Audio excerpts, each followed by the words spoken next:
वहीं एक और खबर, गिरिराज सिंह लोटवाड़ा का निधन हो गया है। राजपूत सभा भवन के अध्यक्ष गिरिराज सिंह लोटवाड़ा का निधन। पीसीसी चीफ डोटासरा ने ट्वीट कर अपनी संवेदनाएं व्यक्त की, दुख जताया।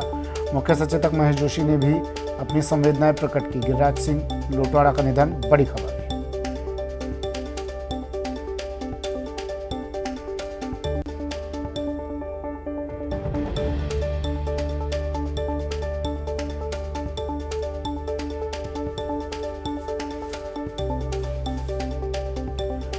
मुख्यमंत्री अशोक गहलोत ने भी अपनी संवेदनाएं व्यक्त की। गिरिराज सिंह लोटवाड़ा के निधन पर मुख्यमंत्री ने ट्वीट किया, लिखा, राजपूत सभा भवन के अध्यक्ष श्री गिरिराज सिंह लोटवाड़ा के निधन की जानकारी दुखद है।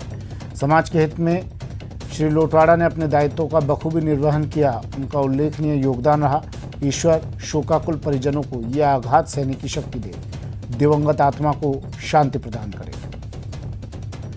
वहीं पीसीसी चीफ डोटासरा ने भी शोक जताते हुए ट्वीट किया, लिखा, राजपूत सभा भवन के अध्यक्ष और मेरे करीबी मित्र गिरिराज सिंह लोटवाड़ा जी का आज कोरोना संक्रमण के चलते निधन हो गया।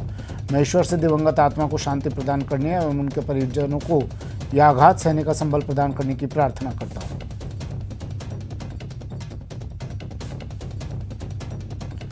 मुख्य सचेतक महेश जोशी ने भी ट्वीट कर दुख जताया। राजपूत नेता गिरिराज सिंह लोटवाड़ा जी के निधन की खबर अत्यंत दुखद है। ईश्वर दिवंगत आत्मा को शांति, परिवारजनों को ये दुख सहन करने की शक्ति दे। उन्होंने सर्व समाज की सेवा में अपना जीवन समर्पित किया। उनका असमय जाना सर्व समाज के लिए अपूर्णीय क्षति है। सभी अपने स्वास्थ्य का ध्यान रखें।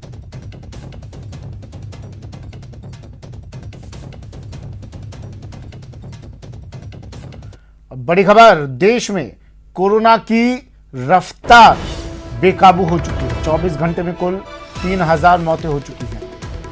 3645 मौतें पिछले 24 घंटे में दर्ज की गई है। 24 घंटे में 3,79,257 नए केस सामने आए हैं। 2,69,000 से ज्यादा मरीज रिकॉर्ड भी हुए हैं। देश भर में 30 लाख के पार अब एक्टिव केस।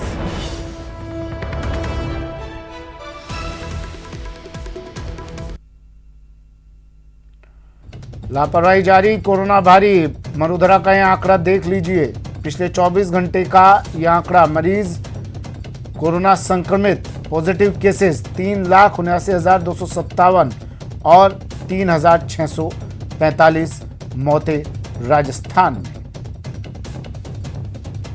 और मरुधरा की तस्वीर देख लीजिए। महामारी से त्राहिमाम मरुधरा, महाविस्फोट कोरोना का। मरुधरा में एक दिन में 120 लोगों की मौत, 16,613 लोग संक्रमित। जोधपुर में 33, जयपुर में 32 मौतें दर्ज की गई। जयपुर में सबसे ज्यादा 3,014 केस सामने आए। 8,303 मरीज रिकवर हुए। मरुधरा में एक्टिव केसेस 1,63,000 के पार।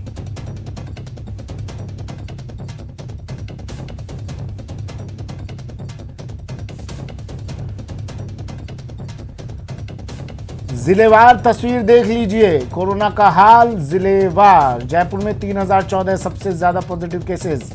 जोधपुर में 2,220, अलवर में 1,123, उदयपुर में 1,112, सीकर में 810, अजमेर में 790, कोटा में 687, पाली में 591, बीकानेर में 544, बांसवाड़ा में 201 मरीज।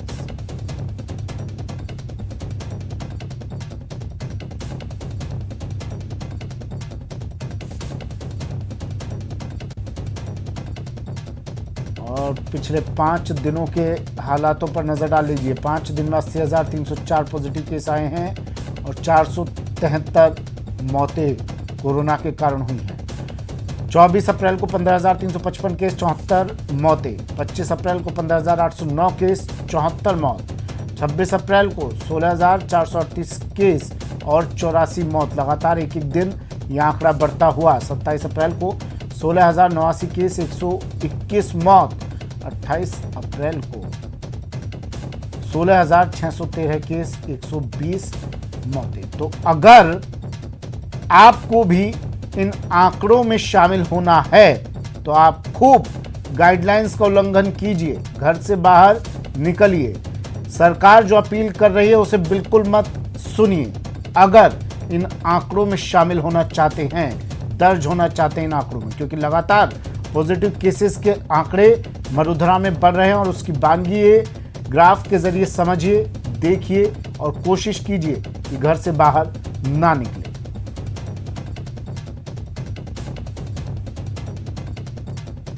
मेरे सहयोगी हमारे साथ जुड़ गए हैं जयपुर से लवली वाधवा और जोधपुर से चंद्रशेखर व्यास हमारे साथ जुड़ गए हैं। जयपुर और जोधपुर ये वो जगह है जो कदम ताल करती हुई चल रही है, एक दूसरे से कदम मिलाकर बढ़ रहे हैं ये दोनों ही शहर। यहाँ पर पॉजिटिव केसेस की संख्या लगातार बढ़ रही है। लवली, लगातार मरुधरा में मौतों का आंकड़ा बढ़ता जा रहा है, पॉजिटिव केसेस का आंकड़ा बढ़ता जा रहा है। प्रदेश सरकार अपील कर रही है और अब मुख्यमंत्री अशोक गहलोत भी कोरोना पॉजिटिव हो गए हैं, बावजूद इसके लोग फॉलो नहीं कर रहे हैं गाइडलाइन को।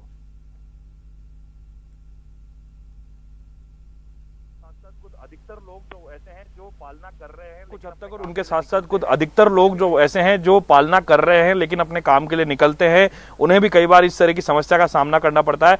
सुमित, आंकड़े लगातार जो है 3000 के आसपास जयपुर को छुए हुए हैं, 3000, 3200, 3400 और बीच में ये आंकड़ा 2-3 दिन जरूर कम हुआ, लेकिन अभी लगातार जो ये आंकड़ा है ये 3000 के आसपास चल रहा है। ऐसे में संभावना जो जताई जा रही थी कि जो कर्फ्यू लगा है, वीकेंड कर्फ्यू, जो जन अनुशासन पखवाड़ा लगा है, उसका इंपैक्ट नजर आएगा 5-7 दिन बाद। लेकिन आज मुख्यमंत्री के कोरोना पॉजिटिव होने के बाद में जिस तरह से और लोगों की जो संख्या है, 3000 का जो आंकड़ा है ये कम नहीं हो रहा है। इसका मतलब जो जन अनुशासन पखवाड़ा है, जो वीकेंड कर्फ्यू है, उसे जो काम करना चाहिए था वो नहीं हो रहा है, और जिस तरह से जो सख्ती होनी चाहिए थी वो सख्ती नहीं हो रही है। तो ऐसे में ऐसे जन अनुशासन पखवाड़े का जो रिजल्ट आना चाहिए था पॉजिटिव, वो रिजल्ट पॉजिटिव ना होकर के कोरोना पॉजिटिव के रूप में बड़ी तादाद में नजर आ रहा है। ये चिंता का विषय है, लोगों को समझना होगा। न्यूज़ 18 राजस्थान लगातार लोगों से अपील करता है, लोगों को कहता है, फील्ड में भी हम लोग जब भी लोग मिलते थे हम उनको कहते हैं कि मास्क क्यों नहीं लगाते। तो आज भी कुछ ऐसे लोग हैं जो शिक्षित लोग हैं लेकिन वो मास्क का उपयोग नहीं करते हैं, भीड़ में निकलते हैं, अनावश्यक घरों से बाहर निकल रहे हैं, जबकि इस पखवाड़े को जन अनुशासन यानी जनता के अनुशासन पर छोड़ दिया गया था। लेकिन जनता इस अनुशासन को शायद समझना नहीं चाह रही है। 2 दिन पहले रघु शर्मा ने स्पष्ट किया था कि इस पखवाड़े जन अनुशासन पखवाड़ा जब 3 तारीख को खत्म होगा तो इसका रिव्यू करेंगे, और अगर आंकड़े नहीं सुधरे, स्थितियां नहीं सुधरी तो आगे की और सख्त कदम उठाएंगे। यानी सरकार बार बार मौका दे रही है जनता को कि आप संभल जाइए, आप संभल जाइए।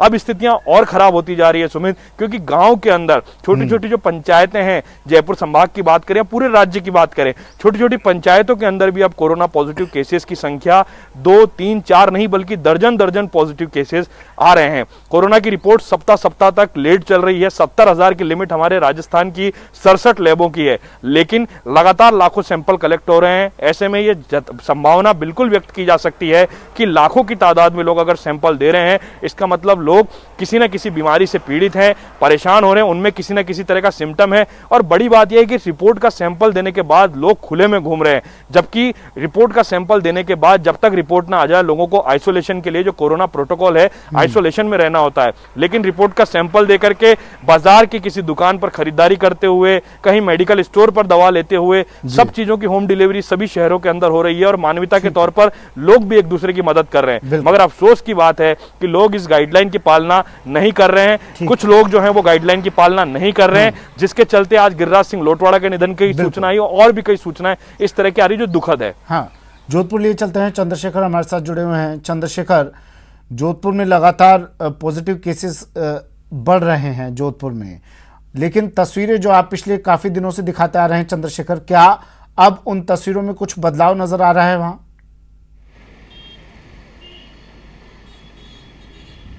देखिए सुमित, सबसे पहले तो मैं बता दूं कि जोधपुर में जो कल जो है 2220 कोरोना संक्रमित मरीज पाए गए थे। इसके अलावा 44 लोगों की मौत हुई है और 980 लोग जो है पूरी तरह से स्वस्थ होकर घर लौटे हैं। सबसे बड़ी बात करें अगर जन अनुशासन पखवाड़े की, तो एक झलक मैं आपको दिखाना चाहता हूँ कि ये एक बस खड़ी है, मिनी बस। यहाँ पर जो किस तरह का अनुशासन है आपको स्पष्ट दिख रहा होगा कि छोटे छोटे बच्चों को लेकर घर से बाहर लोग निकले हैं और सड़कों पर भीड़ जस की तस नजर आ रही है।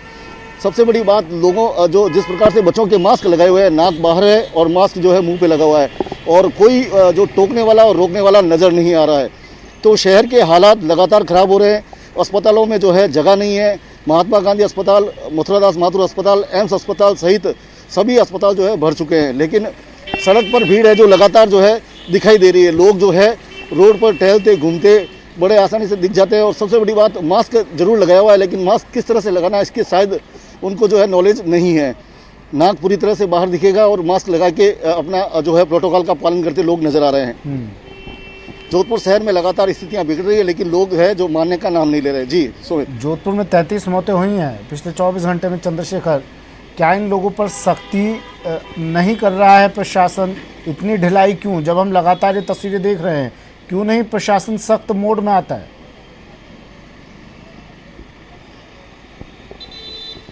देखिए, निश्चित तौर पर जो है प्रशासन को सख्त मोड पे आने की आवश्यकता है। जिस प्रकार से लोग मर रहे हैं, जो प्रदेश में सबसे ज़्यादा मौतें अगर है तो वो जोधपुर शहर में हो रही है, लेकिन जो है कहीं ना कहीं सख्ती का अभाव है और लोगों में भी अनुशासन का अभाव स्पष्ट रूप से नजर आता है।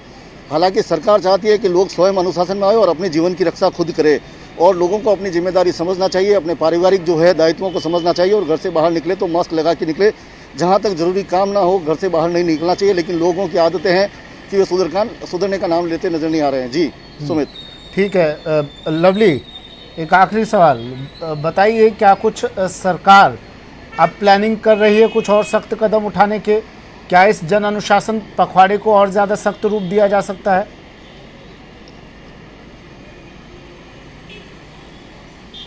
बिल्कुल, कल भी मुख्यमंत्री ने स्पष्ट किया था, पुलिस को, राजस्थान पुलिस के अधिकारियों को निर्देश दिए थे कि अब सख्ती जो है वो की जाए, क्योंकि ये आंकड़े सुधरने का नाम नहीं ले रहे हैं। तो ऐसे में अब ये 3 मई को जब लोग ये सोचें कि ये पखवाड़ा खत्म होगा, वो मुझे ऐसा अंदेशा नहीं लगता, क्योंकि जिस तरह से मुख्यमंत्री के ट्वीट आ रहे हैं और मुख्यमंत्री खुद आज अस्वस्थ हो गए हैं पूरी, लेकिन वो लगातार आइसोलेशन में रह करके भी काम करेंगे।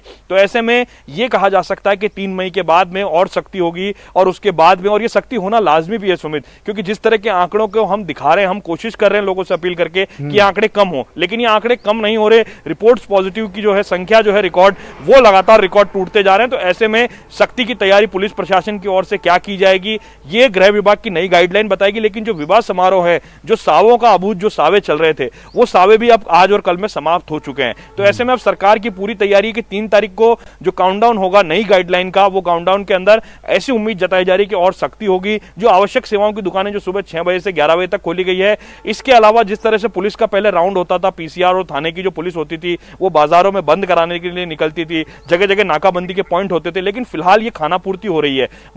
बिना मास्क वालों का चालान की जो संख्या है वो भी कम हो गई है। सरकार ने भी कहा है कि हमारा मकसद चालान करना नहीं है, हमारा मकसद लोगों को समझाना है। मगर जब लोग नहीं समझेंगे तो चालान की संख्या को बढ़ाने का काम सरकार की ओर से किया जाएगा। फिलहाल ट्रैफिक पॉइंट पर लोगों से पूछा जा रहा है कि वो क्यों निकल रहे हैं घरों से बाहर, लेकिन अधिकतर लोग ये टालमटोल का जवाब देते हैं कि वो दवा लेने जा रहे हैं, आवश्यक कार्य के लिए जा रहे हैं, कोविड के लिए अस्पताल में जा रहे हैं, अपनी जांच कराने जा रहे हैं। तो ऐसे में पुलिसकर्मी भी बेबस होकर के कोई कार्रवाई नहीं करता है। लेकिन अब पुलिस को अगर राजस्थान की सरकार जो है फ्री हैंड दे देती है, तो उसके बाद में पुलिस वही पिछले साल के लॉकडाउन वाला रंग दिखाएगी, और उसके बाद में शायद ये लग सकता है कि शहर की सड़कें सूनी होगी, लोग अपने अपने घरों में रहेंगे। उसके बाद इस कोरोना की लहर से, ये जो चुनौतीपूर्ण जो आंकड़े आ रहे हैं, उससे जो लड़ाई, उससे जो जंग हमारी चल रही है, वो कुछ हद तक राजस्थान कामयाब हो पाएगा। लेकिन दुर्भाग्य की बात है कि देश के 5 टॉप राज्यों के अंदर राजस्थान चल रहा है, कभी जो कोविड पॉजिटिव की संख्या में देश के 5 टॉप राज्यों के अंदर है। तो ऐसे में यह कहा जा सकता है कि अगर राजस्थान को इन टॉप 5 से बाहर निकालना है और टॉप 1 में कोरोना नेगेटिव में लाना है, तो लोगों को सहयोग करना पड़ेगा। न्यूज़ 18 लोगों से भी यही अपील करता है कि लोग सहयोग करें। चंद्रशेखर, आपका भी शुक्रिया तमाम जानकारी के लिए। एक दिन में 120 मौत, 16,613 नए केसेस, ये 24 घंटे का आंकड़ा है। जोधपुर में 33 मौतें, जयपुर में 32 मौतें, लगातार मौतों का यह आंकड़ा बढ़ता हुआ। जरूरत सिर्फ इस चीज की है कि हम लोग घरों से ना निकलें, गाइडलाइंस को फॉलो करें, बहुत जरूरी काम हो तो ही घर से बाहर कदम बढ़ाएं। फिलहाल इतना ही, दीजिए इजाजत, नमस्कार।